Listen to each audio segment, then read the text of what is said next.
Hola, buenos días. Mi nombre es Osmar Lizaraí Álvarez Rodríguez y yo les vengo a hablar sobre los medios de impugnación del sistema de responsabilidad penal del adolescente y las sanciones de este mismo sistema.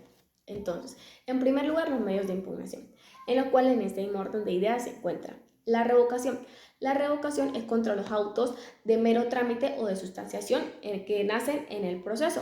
Si se interpone este recurso en la audiencia, se va a resolver en la misma audiencia. Si no se interpone en la audiencia, entonces tiene que ser dentro de los 3 días siguientes de la publicación del auto y el tribunal va a resolver en los 3 días siguientes de esta interposición. También se puede interponer de manera subsidiaria con el recurso de apelación siempre que sea admisible. En segundo lugar está el recurso de apelación, que va a proceder en casos o en puntos específicos, en motivos específicos. ¿Cuáles son? La inadmisión de la querella, la desestimación de la acusación, cuando se decrete una medida cautelar sustitutiva o una privación de libertad, cuando se cause un gravamen irreparable a la parte siempre que él no lo haya ocasionado, cuando se acuerde o se rechace la prescripción de la sanción, cuando se acuerde o se rechace la prescripción de la medida y por último, cuando se declare con lugar la nulidad de todo siempre y cuando cumpla con el artículo 180 del Código Orgánico Procesal Penal, entre otros. En consecuencia, ¿quiénes son los legitimados para la apelación? Son las partes, el fiscal, el imputado, el defensor, siempre que ellos mismos no hayan causado el gravamen que están solicitando el recurso de apelación. En cuanto a la sentencia de apelación definitiva, se va a regir por los mismos procedimientos, efectos y lapsos del Código Orgánico Procesal Penal. Y en cuanto a la sentencia de la narración de la sanción, ¿esta cuál es? Es cuando la sanción es emitida por el tribunal, pero no tiene la suficiente motiva o suficiente narración que necesita. Entonces, la parte va a apelar, el tribunal de alzada va a dar con lugar y por lo tanto va a designar a otro tribunal que va a hacer una nueva audiencia, va a escuchar el contradictorio y va a dictar la narración de la sanción. En tercer lugar se encuentra el recurso de casación. El recurso de casación solo procede contra decisiones de los tribunales superiores y en dos ocasiones. Cuando la sentencia es condenatoria, siempre y cuando el imputado haya sido su sanción la privativa de libertad, y cuando la sentencia es absolutoria, pero en la fase de juicio fue condenado por un delito, el cual merece pena privativa de libertad. En el primer lugar lo puede ejercer tanto el imputado como su defensor debidamente autorizado. Y en segundo lugar, el fiscal y el Ministerio Público. En cuarto lugar, tenemos como recurso la revisión. La revisión se hace a las sentencias definitivamente firmes. ¿Quiénes son los legitimados para esta acción? El imputado, su defensor, las familiares del imputado, el cónyuge o el que tiene una unión estable hecho con el imputado, el fiscal, el juez en la fase de ejecución, siempre aplicando el principio de favorabilidad a la ley posterior y por último las organizaciones que están legalmente constituidas que buscan la protección de los niños, niñas y adolescentes. En cuanto a su procedencia, trámite y efectos de estos recursos son los mismos que estipulan el Código Orgánico Procesal Penal, pero con la diferencia que el recurso de casación, los lapsos se van a dividir a la mitad, se van a suprimir a la mitad, y si no son dividibles a la mitad, entonces se va a aplicar el número superior. Hasta aquí con los recursos de los medios de impugnación. Entonces, vamos con las sanciones.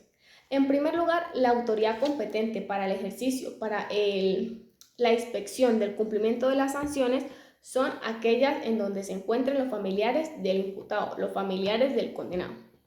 En las que sean competentes en el lugar en donde ellos habiten, esas son. Entonces, la prescripción de la acción. La acción va a prescribir a los 10 años de los hechos punibles que merezcan privativa de libertad, a los 5 años de estos hechos punibles que no merezcan privativa de libertad, a los 6 meses de las faltas o de los delitos que sean a instancia de parte. Es importante en esta prescripción de la acción resaltar que la evasión y la suspensión del proceso a término a prueba no interrumpen la prescripción y que no se va a aplicar la prescripción extraordinaria o judicial prevista en el Código Orgánico Procesal Penal. En segundo lugar se encuentra la prescripción de la sanción. La prescripción de las sanciones se cuentan desde lo que dura la sanción más la mitad y se van a empezar a contar este lapso desde la sentencia definitiva que establece la sanción o en su defecto desde que se verifica el incumplimiento de la sanción o en su defecto desde que se declara en rebeldía al imputado. ¿Cuándo es cuando se declara en rebeldía o mejor dicho evasión? La evasión es cuando el imputado no está dentro del centro de privación de libertad al que le fue designado o simplemente no asiste a las organizaciones que fue designado, a los equipos que fue designado para su reeducación, o no va a la audiencia preliminar cuando están durante fase de control, no se presenta ante el juez de juicio o no se presenta ante el juez de ejecución.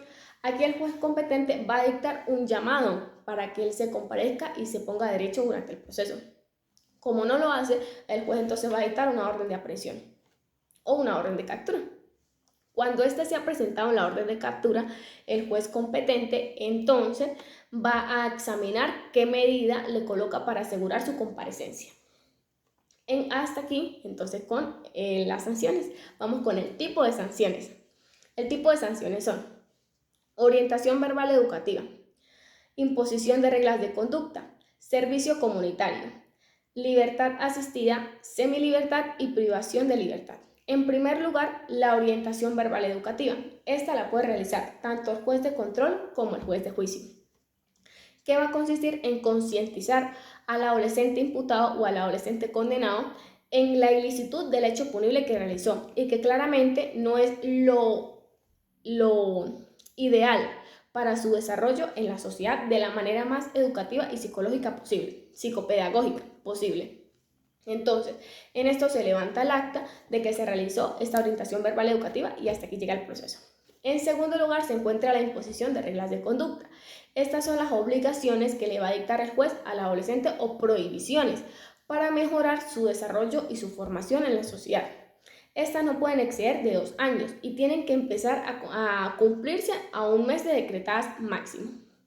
En tercer lugar se encuentra la libertad asistida, que esto es cuando el adolescente queda en libertad, pero es obligado a que recurra a un centro, a un equipo multidisciplinario o a una persona capacitada con conocimientos psicológicos, psicopedagógicos, jurídicos, que lo ayude a su reinserción en la sociedad.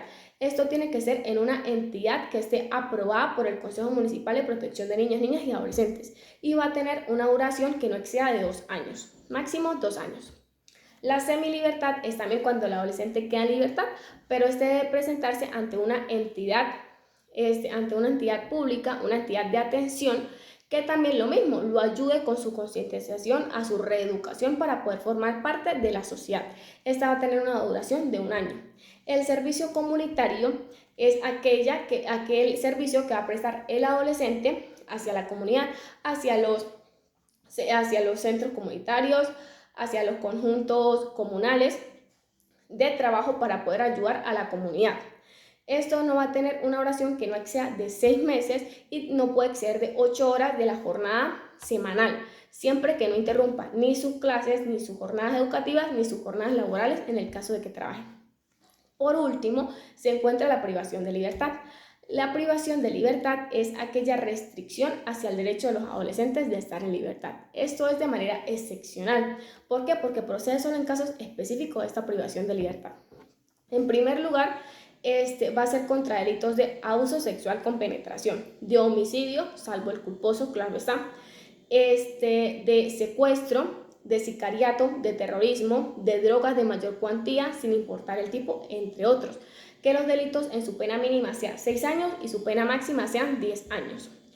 En segundo lugar, va a ser contra delitos de abuso sexual, de robo agravado, robo a vehículos automotores, asalto a transporte público, lesiones gravísimas, salvo las culposas, que su pena mínima sea 4 años y su pena máxima sean 6 años. En el caso de reinserción o de concurso real de delitos, se va a aplicar la pena máxima. Eso es todo. Muchísimas gracias y feliz día. Muchas gracias.